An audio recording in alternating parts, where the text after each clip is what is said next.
नमस्कार दोस्तों, quality of India के इस प्रोग्राम में मैं आर्यन विश्वकर्मा आप लोग का बहुत बहुत स्वागत करता हूं।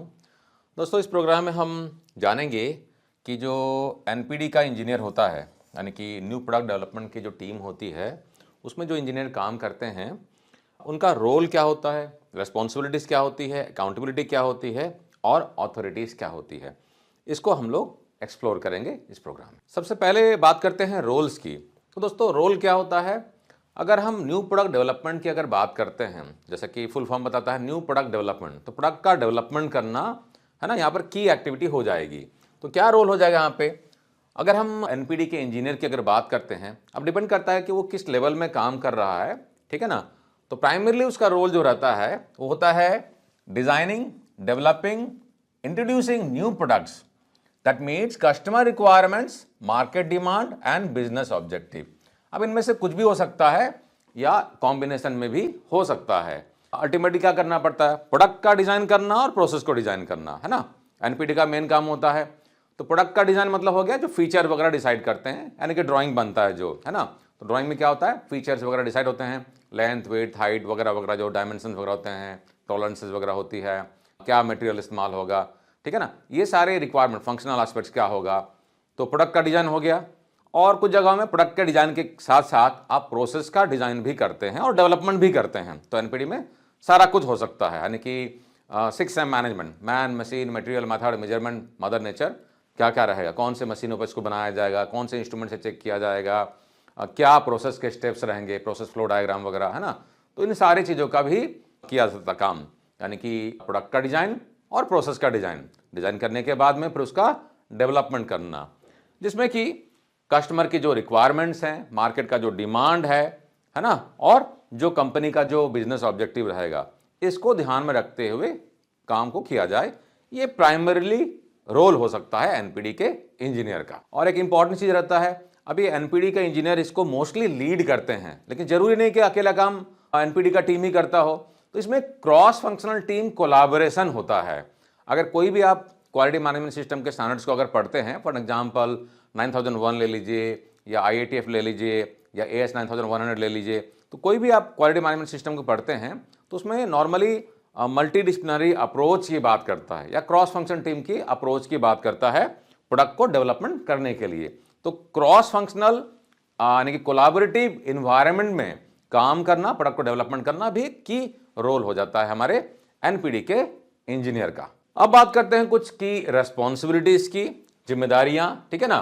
तो रेस्पॉन्सिबिलिटी क्या क्या हो जाएंगी? पहला हो गया concept development and feasibility analysis. तो अगर आप प्रोडक्ट डिजाइन रिस्पॉन्सिबल हैं, कंपनी अगर प्रोडक्ट डिजाइन कर रही है, तो पहले तो क्या करना पड़ेगा? कॉन्सेप्ट को डेवलप करना पड़ेगा। वैसे मैं सबको रिक्वेस्ट करना चाहूंगा कि अगर इसको एंड टू एंड समझना है प्रोडक्ट डेवलपमेंट के प्रोसेस को, तो एडवांस प्रोडक्ट क्वालिटी प्लानिंग का जो सिस्टम होता है, आप उसको स्टडी करें, उससे आपको काफ़ी क्लैरिटी मिल जाएगी।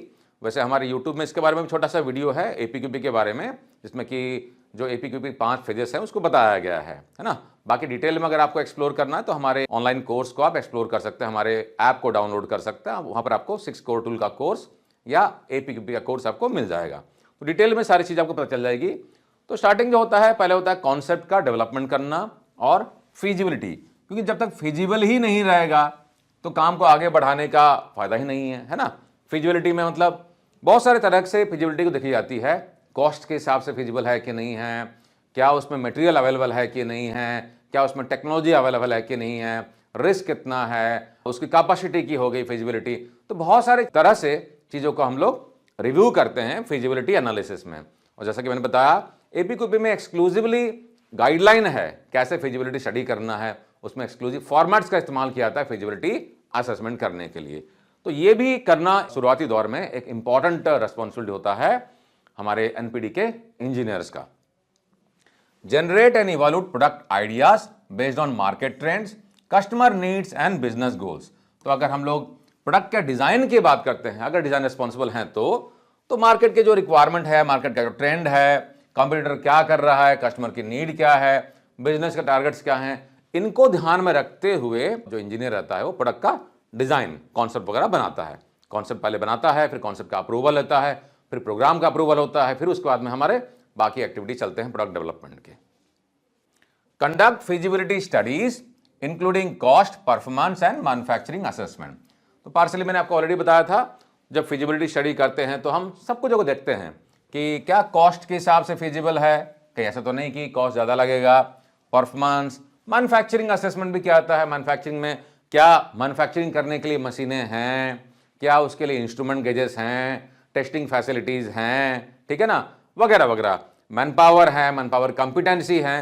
इन सारे चीज़ों को ध्यान में रखते हुए हम डिज़ाइन करते हैं। तो जो डिज़ाइनर होता है उनको मैन्युफैक्चरिंग सिनारियो के बारे में पता होना चाहिए, क्या क्या टेक्नोलॉजी अवेलेबल है, नया टेक्नोलॉजी क्या आने वाला है ना, और या नई टेक्नोलॉजी, नई मशीनें कौन कौन सी लॉन्च हुई है, इन सब चीज़ों के बारे में एनपीडी के जो इंजीनियर रहते हैं उनको आइडिया होना चाहिए। नहीं तो फिर वो प्रोडक्ट डिज़ाइन, प्रोसेस डिज़ाइन और जो रहता है आपका प्रोडक्ट का जो डेवलपमेंट होगा वो ठीक से नहीं कर पाएंगे। नेक्स्ट जो हो गया प्रोडक्ट डिज़ाइन एंड प्रोटोटाइपिंग, ठीक है ना।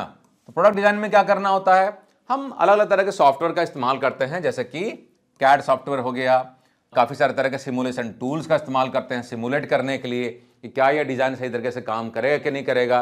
अगर आप प्रोडक्ट डिज़ाइन रिस्पॉन्सिबल है तो फिर आप DFME भी करते हैं, design failure modes and effect analysis, ठीक है ना। Build and test prototypes to validate designs and functionality. Prototyping जो होती है ये शुरुआती दौर में किया जाता है कि जो हमने कॉन्सेप्ट बनाया हुआ था तो क्या ये एक्चुअल में काम करेगा, है ना। तो कॉन्सेप्ट को हम लोग क्या करते हैं, प्रोटोटाइपिंग में हम लोग वैलिडेट करते हैं और फंक्शनैलिटी को भी वैलिडेट करते हैं। एक बार ये वैलिडेशन हो जाता है फिर उसके बाद हम आगे चलते हैं टूलिंग वगैरह करने की और। तो ये हो गया हमारा सेकेंड वाला responsibility, product design and prototyping. Third जो हो गया कोलैबोरेशन अक्रॉस टीम्स। जैसा कि मैंने आपको बताया था, अब ये एनपीडी का जो इंजीनियर रहता है या एनपीडी की जो टीम रहती है नॉर्मली डेवलपमेंट को लीड करती है, जरूरी नहीं ऐसा कोई रूल नहीं है, नॉर्मली लीड करती है। और इसमें क्या होता है, क्रॉस फंक्शन टीम काम करता है, क्योंकि अलग अलग फंक्शंस के लोगों की अलग अलग एक्सपर्टीज होती है। जैसे कि मार्केटिंग जो हो गया, मार्केटिंग इन्वॉल्व रहेगा, मार्केटिंग क्या करेगा, इनको मार्केट की नॉलेज रहती है, कस्टमर से डायरेक्टली कॉन्टैक्ट में रहते हैं, इनिशियली जो ड्राइंग लाना होता है, इनपुट लाना होता है, एक कस्टमर के टच में रहते हैं तो सारे इन्फॉर्मेशन कलेक्ट करते रहते हैं, ठीक है ना। तो वो काफ़ी जरूरी होता है प्रोडक्ट को डेवलपमेंट करने के लिए।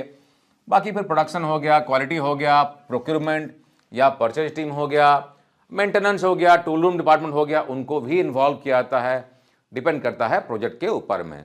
तो ये इस तरीके से क्रॉस फंक्शन टीम जिसमें कि टेक्निकल एक्सपर्ट जो कि प्रोडक्ट की नो हाउ, प्रोसेस की नो हाउ, मार्केट के बारे में अंडरस्टैंडिंग, कस्टमर की नीड्स एक्सपेक्टेशन जो होता है उसके बारे में अंडरस्टैंडिंग, सप्लायर बेस क्या है, क्योंकि बहुत सारी चीज़ों में क्या होता है कंपनी के पास में सारे फैसिलिटी नहीं होती है। फॉर एग्जांपल आपको पार्ट में प्लेटिंग कराना है, पाउडर कोटिंग कराना है, कोई टेस्टिंग करवाना, फंक्शनल टेस्टिंग, काफ़ी सारे फंक्शनल टेस्टिंग बहुत कॉस्टली होते हैं, तो आप सारे फैसिलिटी अपने घर पर नहीं रख सकते हैं, आप बाहर से करवाएंगे, है ना। तो इसमें प्रोक्यूरमेंट डिपार्टमेंट या जो परचेज डिपार्टमेंट रहता है ना, काफ़ी बार क्वालिटी डिपार्टमेंट रहता है, वो भी कोऑर्डिनेट करता है। तो इसमें multiple agencies, multiple stakeholders का इन्वॉल्वमेंट होता है। तो जो एनपीडी का जो इंजीनियर रहता है इन सबसे कोलैबोरेट करता है। Translate customer requirements into technical specification. अब इसके भी अगर बात करते हैं तो इसके लिए भी एक एक्सक्लूसिव टूल होता है जिसे कहते हैं क्वालिटी फंक्शन डिप्लॉयमेंट, QFD कहते हैं, ठीक है ना। जहां पर कि हम कस्टमर रिक्वायरमेंट को जो कि नॉन टेक्निकल होते हैं उसको टेक्निकल एस्पेक्ट में कन्वर्ट करते हैं, ठीक है ना। अब इसके लिए भी हमारे पास में कोर्स है क्वालिटी फंक्शन डिप्लॉयमेंट और हम इसका क्लासरूम ट्रेनिंग प्रोग्राम भी करते हैं।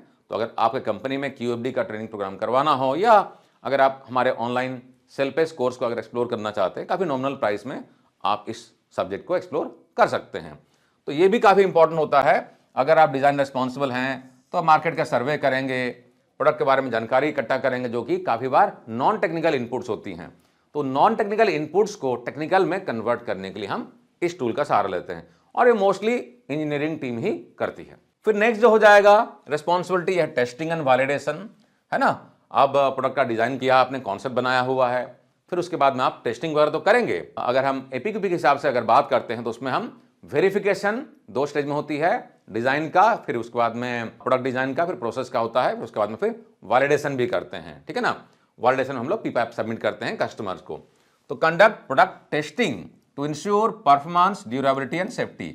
जो भी परफॉर्मेंस की रिक्वायरमेंट है, फंक्शनल रिक्वायरमेंट है, फिटमेंट की रिक्वायरमेंट है, क्या वो पूरा हो रहा है ना, इसका टेस्टिंग करना जरूरी है। ड्यूरेबिलिटी की जो रिक्वायरमेंट है, इतना साइकिल चलना चाहिए, 10 लाख साइकिल, 20 लाख साइकिल, तो क्या ये रिजल्ट देगा, तो ये भी करना नॉर्मली इंजीनियरिंग टीम का रिस्पॉन्सिबिलिटी होता है।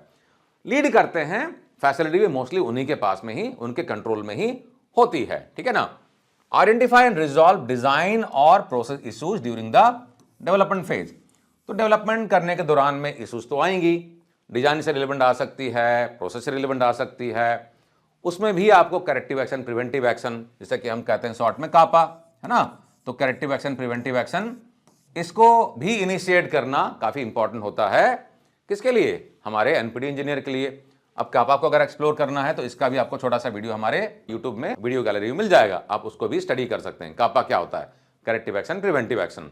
तो प्रोडक्ट डिजाइन हो, चाहे प्रोसेस का डिजाइन चल रहा हो, चाहे डेवलपमेंट कर रहे हो, कुछ ना कुछ इश्यूज तो आएंगी। उस दौरान भी हमको जो भी निकल के आएगा प्रॉब्लम, उसका हमको रूट कॉज निकालना, उस पर एक्शन लेना है और पोटेंशियल कॉजेस पर भी एक्शन लेना है। तो ये भी क्रिटिकल एक्टिविटी होता है हमारे, या रेस्पॉन्सिबिलिटी होती है एनपीडी इंजीनियर के लिए। नेक्स्ट ले लेते हैं डॉक्यूमेंटेशन। तो डॉक्यूमेंटेशन भी काफ़ी होते हैं प्रोडक्ट डेवलपमेंट करने के दौरान में, या एनपीडी इंजीनियर्स के लिए। अब एनपीडी इंजीनियर की अगर बात करते हैं तो सिर्फ प्रोडक्ट डेवलपमेंट ही नहीं होता है, बाद में कुछ अगर ईसीएन हो रहा है या प्रोसेस चेंज हो रहा है, इंजीनियरिंग चेंज हो रहा है, तो उसके दौरान भी सारे डॉक्यूमेंटेशन करने होते हैं। और काफ़ी सारे क्रिटिकल डॉक्यूमेंट्स एनपीडी इंजीनियर को मेंटेन करने होते हैं। सारे ड्राइंग का उनके पास में रहता है रिकॉर्ड्स, एपीक्यूपी का रिकॉर्ड रहता है, कुछ जगह में पीपैप का रिकॉर्ड भी रखते हैं वो। इसके अलावा जो टेक्निकल स्पेसिफिकेशन होते हैं, टेक्निकल डॉक्यूमेंट्स होते हैं, स्टैंडर्ड्स होते हैं, वो सारे डॉक्यूमेंट्स भी रखते हैं। कस्टमर से काफ़ी बार इंफॉर्मेशन आती है, मैनुअल आता है, और भी ड्राइंग्स आते हैं, कुछ और इन्फॉर्मेशन आते हैं, वो भी मोस्टली एनपीडी का इंजीनियर या एनपीडी डिपार्टमेंट में ही रखा जाता है, ठीक है ना। तो सारे डॉक्यूमेंटेशन को प्रॉपर तरीके से रखना, जितने भी टेस्ट किया है आपने, जितने भी ट्रायल किया है, परफॉर्मेंस रिपोर्ट्स हो गए, फील्ड ट्रायल्स हो गए, उनके रिपोर्ट्स भी आप प्रॉपर तरीके से रखते हैं। तो जो डॉक्यूमेंट्स हो गए या रिकॉर्ड्स हो गए, ठीक है ना, तो इनको भी मेंटेन करना काफी क्रिटिकल रोल होता है एनपीडी इंजीनियर के लिए। प्रिपेयर डिटेल डॉक्यूमेंटेशन, हाँ, इसमें प्रोसीजर बनाना भी आ जाएगा। फॉर एग्जांपल प्रोडक्ट डेवलपमेंट कैसे करेंगे, ट्रायल टेस्टिंग कैसे करेंगे, इनके अलग अलग प्रोसीजर बनाने ही पड़ सकते हैं। तो वो भी कौन बनाएगा? एनपीडी का इंजीनियर ही बनाएगा। तो ये भी एक क्रिटिकल रिस्पॉन्सिबिलिटी हो जाएगी, है ना। Including design specification, test reports, user manuals, या आपको कभी कभी स्टैंडर्ड्स भी डेवलप करने पड़ सकते हैं। आपका खुद का पेटेंट है, आपका खुद का डिजाइन है, तो कुछ ऐसे स्टैंडर्ड्स आप डेवलप करेंगे जो कि मैन्युफैक्चरर उसको इस्तेमाल करेंगे, है ना। तो वो भी आपकी रिस्पॉन्सिबिलिटी बनेगी। Maintain records of design, iteration, test results and approval. तो हर तरह के जो डिजाइन के रिकॉर्ड्स होते हैं और टेस्टिंग के रिकॉर्ड्स होते हैं, रिपोर्ट्स होते हैं, फील्ड ट्रायल के रिपोर्ट्स होते हैं, इनको भी प्रॉपरली मेंटेन करना एनपीडी इंजीनियर का रिस्पॉन्सिबिलिटी होता है। अब इंजीनियर हम लोग कह रहे हैं, अब किस लेवल में काम कर रहे हैं, कंपनी टू कंपनी चीज़ें थोड़ी वैरी करती है। कुछ जगह में इंजीनियर ही कहते हैं, कुछ जगह में वो एनपीडी का असिस्टेंट मैनेजर हो जाएगा, डिप्टी मैनेजर हो जाएगा, मैनेजर हो जाएगा। फिलहाल में हम सबको इंजीनियर कह के ही चल रहे हैं, ठीक है ना।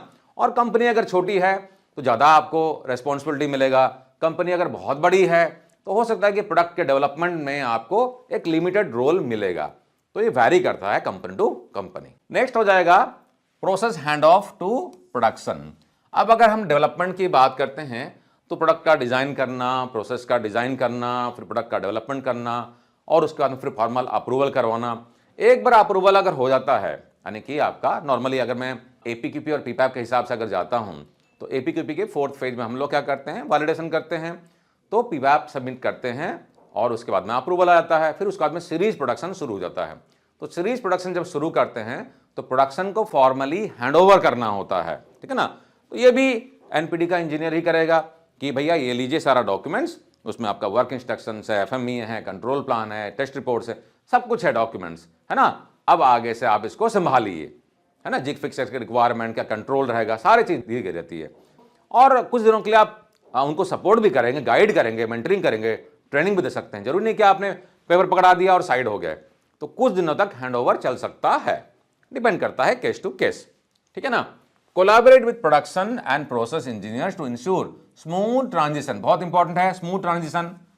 आपको इंश्योर करना है कि जो भी आपने डेवलपमेंट किया है, क्योंकि आपने डेवलपमेंट किया है, लीड किया है, बाकी टीम भी इन्वॉल्व थी, इसलिए तो क्रॉस फंक्शन टीम बनाते हैं कि उसमें प्रोडक्शन क्वालिटी के लोग भी इन्वॉल्व रहे, जो कि बाद में मैन्युफैक्चरिंग के स्टेज में जब सीरीज प्रोडक्शन शुरू होती है तो उसको मैनेज करते हैं, ठीक है ना।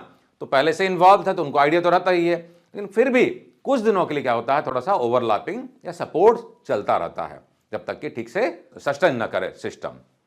फ्रॉम डिजाइन टू मैन्युफैक्चरिंग थोड़ा चलता रहता है support. Optimise design for manufacturability and scalability. हाँ, हैंडओवर करने के बाद में अगर वॉल्यूम बढ़ती है, कस्टमर की रिक्वायरमेंट बढ़ गई, तो उसको फिर आप ऑप्टिमाइज भी करेंगे। आगे में फिर इन्वॉल्वमेंट शुरू हो सकता है, कुछ अगर चेंज हो गया तो फिर इन्वॉल्वमेंट शुरू हो सकता है। तो वॉल्यूम बढ़ने पर नॉर्मली क्या होता है, मैन्युफैक्चरेबिलिटी और स्केलेबिलिटी, स्केल करने के लिए, बढ़ाने के लिए आपको फिर उसमें लगना पड़ सकता है, ठीक है ना। तो ये भी क्रिटिकल रिस्पॉन्सिबिलिटी हो गया हमारा एनपीडी इंजीनियर का। नेक्स्ट हो गया कंटिन्यूअल इंप्रूवमेंट। हर एक प्रोसेस में, हर एक डिपार्टमेंट में, हर एक फंक्शन में इंप्रूवमेंट तो करना ही होता है। तो एनपीडी इंजीनियर पीछे क्यों रहेंगे, इनको भी इंप्रूवमेंट करना होता है। Implement feedback loops to improve product performance and user satisfaction. Stay updated on industry trends and incorporate innovative technologies. तो कस्टमर के फीडबैक वगैरह आपको लगातार लेते रहने हैं, ठीक है ना। इनफैक्ट अगर एपीक्यूपी की भी बात करते हैं तो उसमें बात करता है क्या, फीडबैक, है ना। कंटिन्यूसली हमको फीडबैक लेना है, असेसमेंट करना है और करेक्टिव एक्शन लेना है। मार्केट से फीडबैक लेना है, यूजर से फीडबैक लेना है, कस्टमर से फीडबैक लेना है कि क्या चल रहा है, कुछ इंप्रूवमेंट करने की जरूरत है क्या, है ना।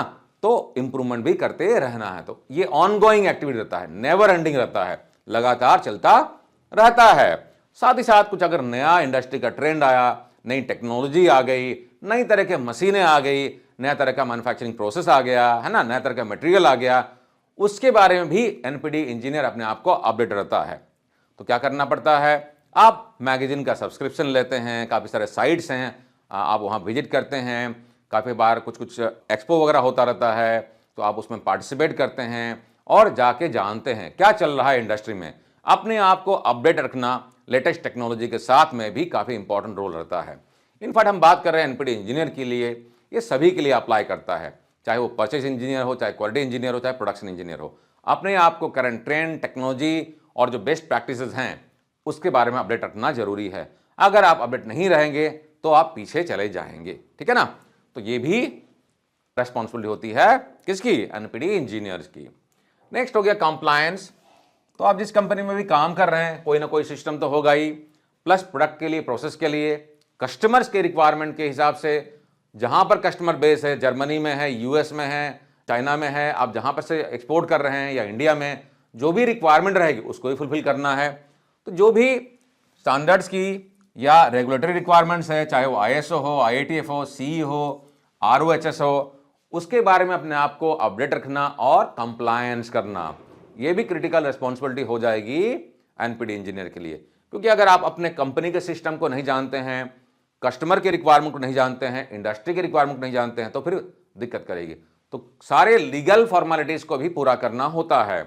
लीगल रिक्वायरमेंट, कभी बार क्या होता है, काफ़ी सारे कस्टमर जो रहते हैं ये कुछ मटेरियल को बैन करते हैं कि आप फॉर एग्जांपल प्रोडक्ट डेवलपमेंट में आप इन मटेरियल का, मरकरी का इस्तेमाल नहीं कर सकते हैं, एस्बेस्टस का इस्तेमाल नहीं कर सकते हैं। तो क्या होता है, सब्सटेंसेस ऑफ कंसर्न भी रहता है कुछ क्लाइंट के द्वारा, या आप केमिकल प्रोसेस में इस पर्टिकुलर केमिकल का इस्तेमाल नहीं कर सकते हैं। तो आपको उन कस्टमर की रिक्वायरमेंट्स या अगर कुछ इंडस्ट्री बॉडी की या कहीं लीगल रिक्वायरमेंट अगर है, स्टैट्यूटरी या रेगुलेटरी रिक्वायरमेंट, उनको भी आपको जानकारी रहनी चाहिए ताकि आप उस पर कंप्लाई कर सकें। नहीं कंप्लाई करेंगे तो क्या होगा, दिक्कत होगी, ठीक है ना। फॉर एग्जाम्पल आप यूरोपियन कंट्री में कहीं पर किसी कंपनी को एक्सपोर्ट कर रहे हैं और उसमें कस्टमर की रिक्वायरमेंट है कि आप मैन्युफैक्चरिंग प्रोसेस में आप इन चीज़ों का इस्तेमाल नहीं करेंगे। तो अगर आपको नहीं मालूम होगा तो क्या होगा, नॉन कंप्लायंसेस हो जाएगा, दिक्कत होगी। अब बात करें दोस्तों अकाउंटेबिलिटीज। तो रेस्पॉन्सिबिलिटीज क्या हो गया, जिम्मेदारियां। अकाउंटेबिलिटी क्या हो जाएगी, जवाबदेही। जवाबदेही मतलब ओनरशिप। तो ओनरशिप किस बात की बनती है, एनपीडी इंजीनियर की। ओनरशिप क्या बनेगी, delivering new products that meet agreed upon timeline. तो टाइमलाइन में पूरा करना प्रोडक्ट का डेवलपमेंट, बजट में पूरा करना और क्वालिटी के साथ में पूरा करना, ये जिम्मेदारी रहेगी।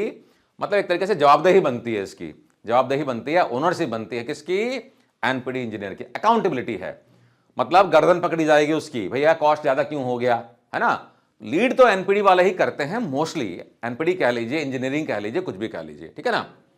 Ensuring product design align with customer requirements and market की नीड्स। तो मार्केट के जो डिमांड है, मार्केट के जो नीड है, कस्टमर के जो इनपुट स्पेसिफिकेशन मिले हैं उसके हिसाब से भी डेवलप करना प्रोडक्ट को, है ना। ये भी अकाउंटेबिलिटी बनती है एनपीडी इंजीनियर की।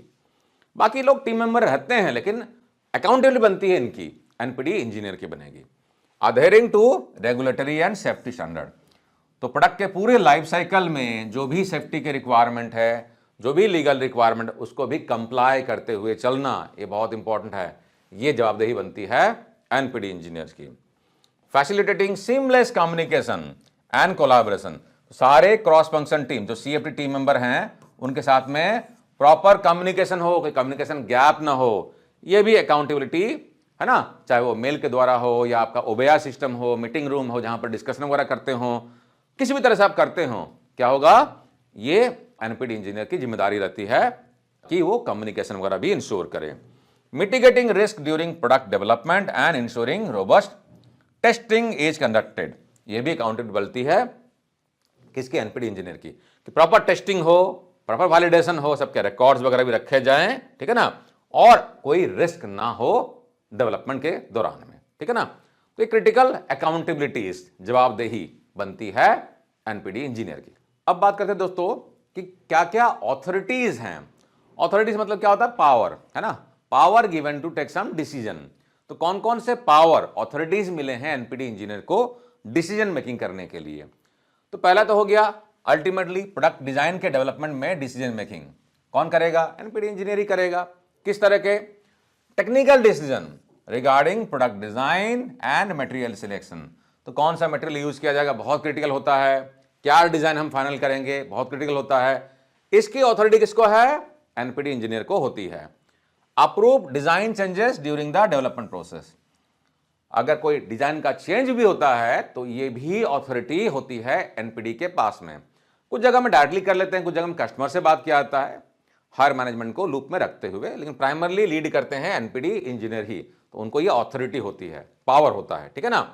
नेक्स्ट, रिसोर्स यूटिलाइजेशन काफी क्रिटिकल है ये, तो ये भी ऑथोरिटी उनके पास में होती है कि जो भी रिसोर्स चाहिए कंपनी में, चाहे प्रोटोटाइप करना हो, टेस्टिंग करना हो, सिमुलेशन करना हो, वो उन रिसोर्सेज को एक्सेस कर सकते हैं।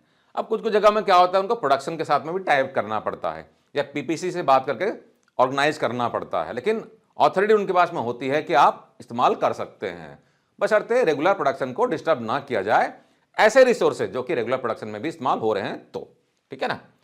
Request tools equipment software required for product development, आप प्रोडक्ट डेवलपमेंट करने के लिए जो भी सॉफ्टवेयर चाहिए, बहुत सारे इक्विपमेंट होते हैं जो कि सॉफ्टवेयर से रन करते हैं, तो जो सॉफ्टवेयर चाहिए, इक्विपमेंट चाहिए, टेस्टिंग मशीन चाहिए, उनकी रिक्वायरमेंट को भी वो रिक्वेस्ट कर सकते हैं, ये ऑथोरिटी उनके पास में होती है, ठीक है।